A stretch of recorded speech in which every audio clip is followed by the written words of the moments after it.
Oh, you'll learn now. Even better. We'll do a dry run. There you go, won't you get the film? Here, sometimes you just tie them up, sometimes you use cable ties. Construction site manager has expressed deep regret after his lorry slid onto a railway track in Taiwan, leading to the country's worst. We'll try that. Can I ask you a question for the camera? Can I ask you a question for the camera? No.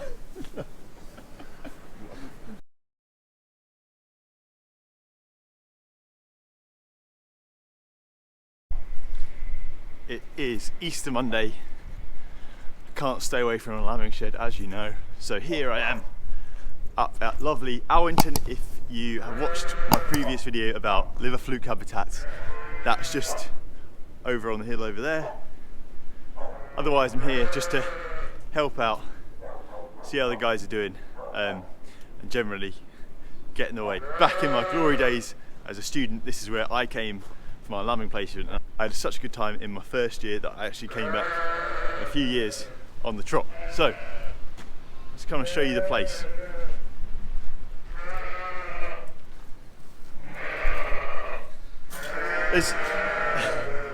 There's quite a range of buildings here at Alwinton. There's this lovely stone hemel where they lamb the Leicesters. So these would have been lambs sort of February. A few loose boxes again in the hemel.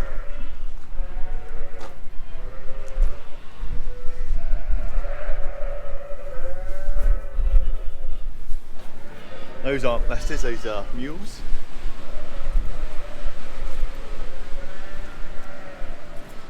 And then got a lovely pet lamb area. All on the milk machine, no expense spared.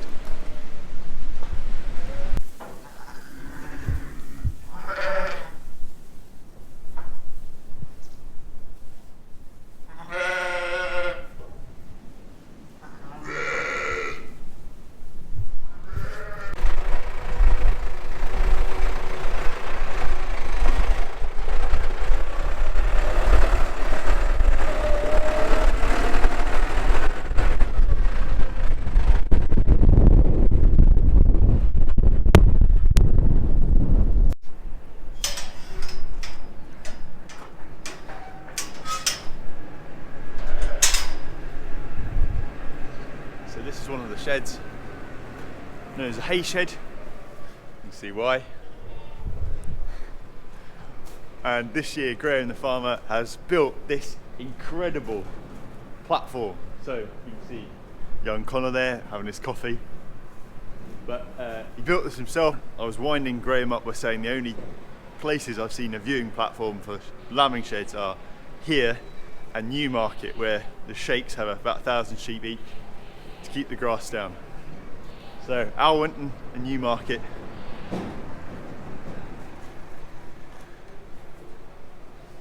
Nice pens. Again, maybe this is a Northumberland thing, but here they call them parrocks. I don't know if that's Scottish, Northumberland, Coquet Valley, Alwinton, who knows.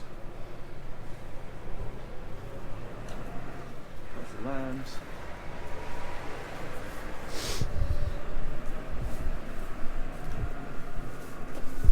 Again, lovely Scotch mules. In this case, they'll be homebred, and you can see the ewes.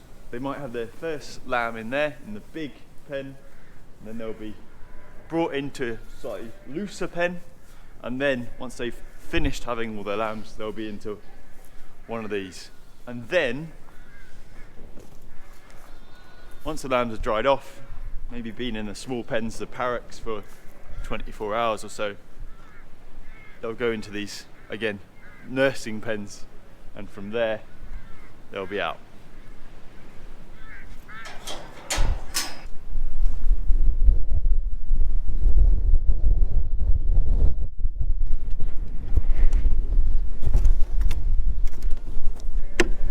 Cheers. Connor, thanks.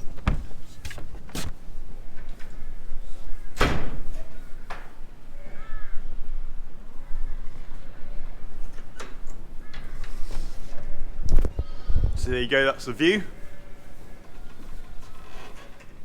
You can see pretty much everything you need to see.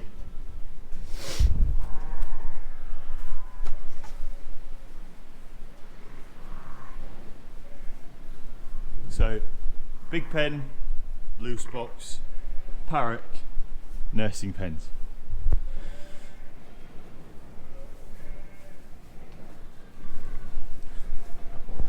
And then he's got this little station. This is Molly. Hey Molly, hey. So, a little canteen, electric heater, magic. What else do you need? Hey, you got a YouTube channel? Yeah, just started what's it called? Farm Vet Films. And in capitals? Yeah. Have you met? Yes, we met. Flip, would you like to be on the YouTube channel? What was my disobedient dog? Flip. So like I said, Alwinton's where I came from my lambing placement, and Flip is the woman who kept me fed, amongst other things. Was that a challenge, Flip? Yes, it was. Yeah. Trying to keep you fed was a major challenge.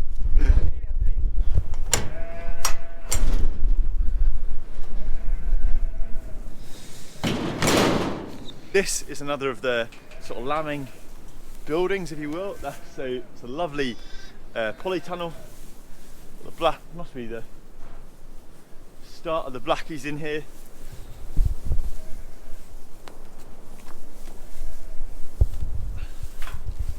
So you can see there, this is lovely blackie owl with her mule lamb. So that'll be a blue-faced Leicester tup, the ram, out of the black-faced ewe. And those will go on to produce prime lambs if they're ewes, I can't see. So, black-faced ewe put to a blue-faced Leicester tup gives you these Scotch mule lambs, and the ewe lambs from that cross will go on to produce the prime lambs when they're put to a terminal sire, like a Texel or a Suffolk or a Charolais, and there's lots of different types. But lucky triplet.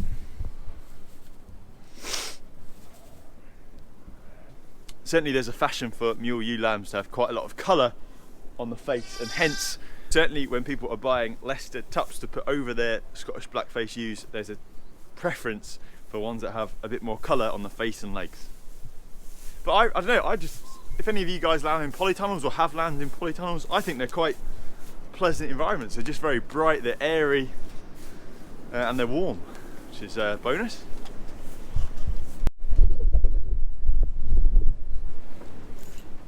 And then we've got the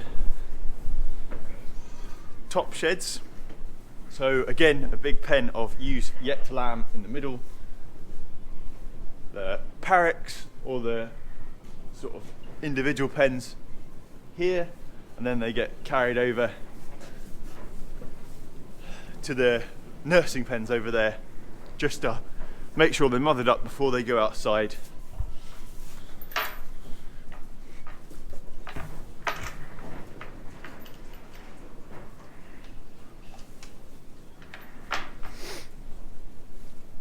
So this, you might have spotted one of these.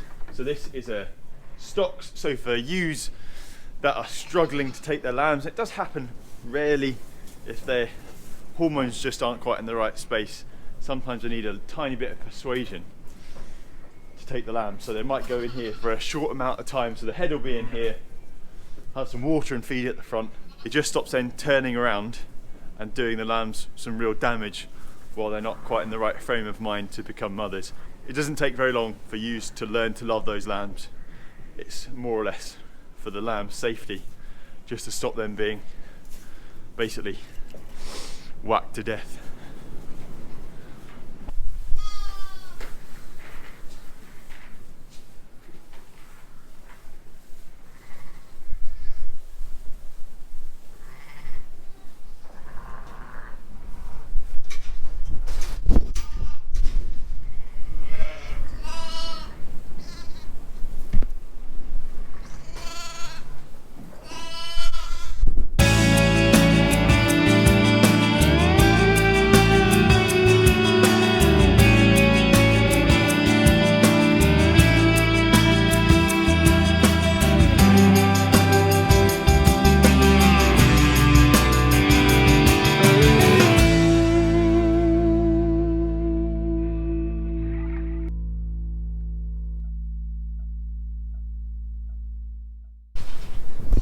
ask you a question for the camera?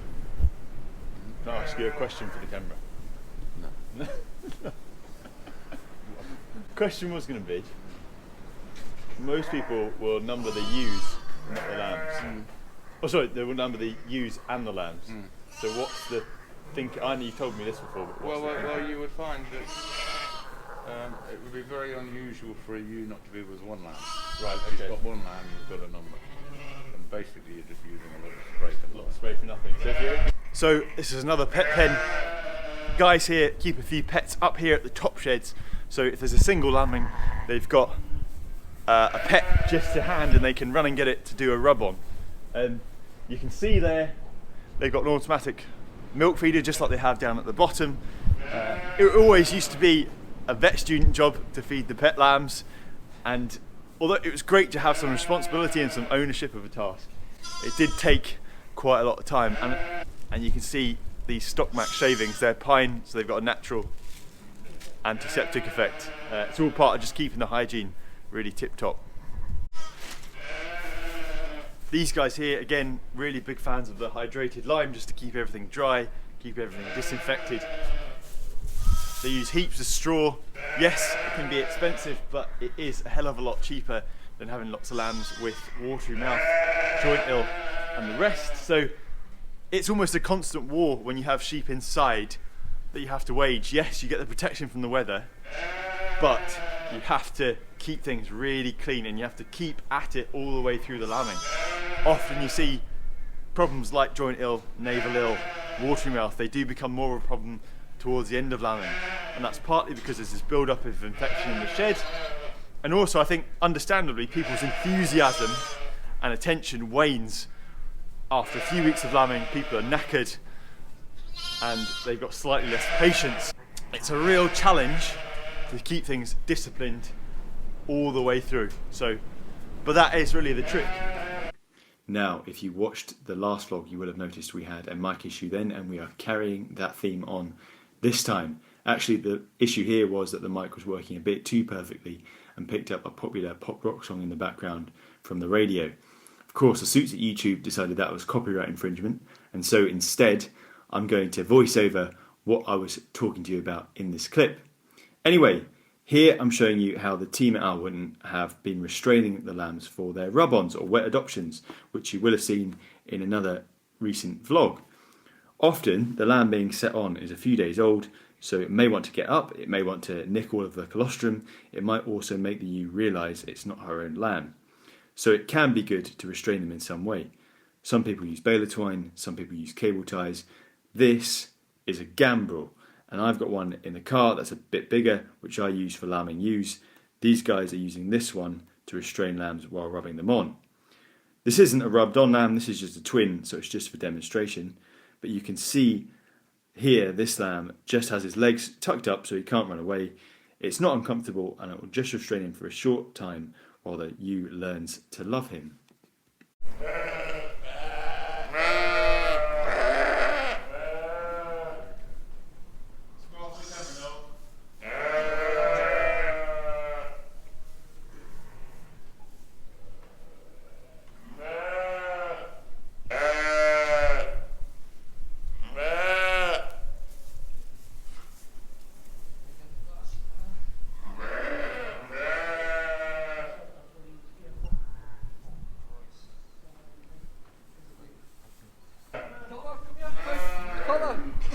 Take the glory, come on. Take the glory.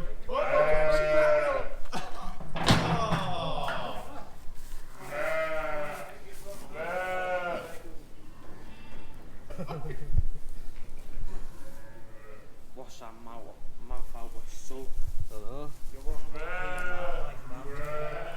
Ja? Ja. You swear? Sort of.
We're just down back again in the Hemel with the blue-faced Leicesters, and it's quite nice because for those of you who don't know much about Leicesters, demonstrates it. There's almost two types. They're called blue-faced Leicesters, and here's sort of like the original blues. So you can see there they've got that blue face, blue-grey, and then there's the crossing types, which are sort of like a sport of the blues, and they've got far more colour to them. So we'll see if we can get that. You know the difference between a crossing and the true blues, don't you? Colour, basically.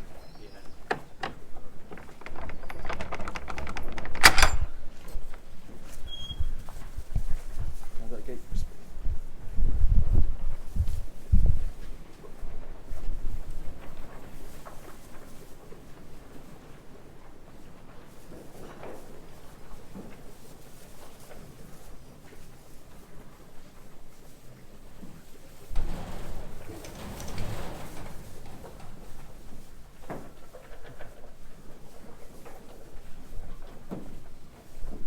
So those are crossing blue-faced Leicesters. So those would be to go on to things like your Scottish Blackface ewe, and they give you the Scotch Mule. And you could do that as well with the True Blues, but the True Blues tend to go onto white-face breeds, so like your Cheviot, if you wanted to make a Cheviot Mule. Is that right, Noel? That's right. And is there any reason for that, Noel, or is it just fashion? I like the white, look like them colours. So the Cheviot Mules want to be white.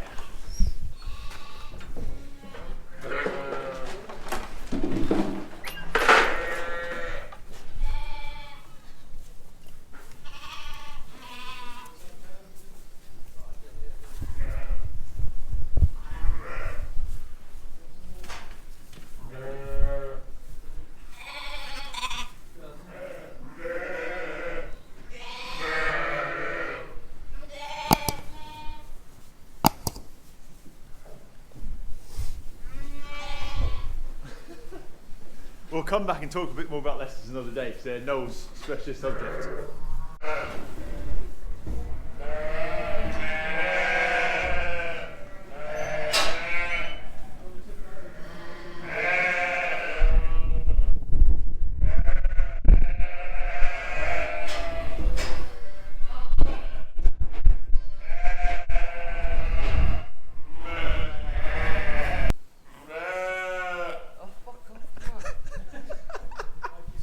You can't swear.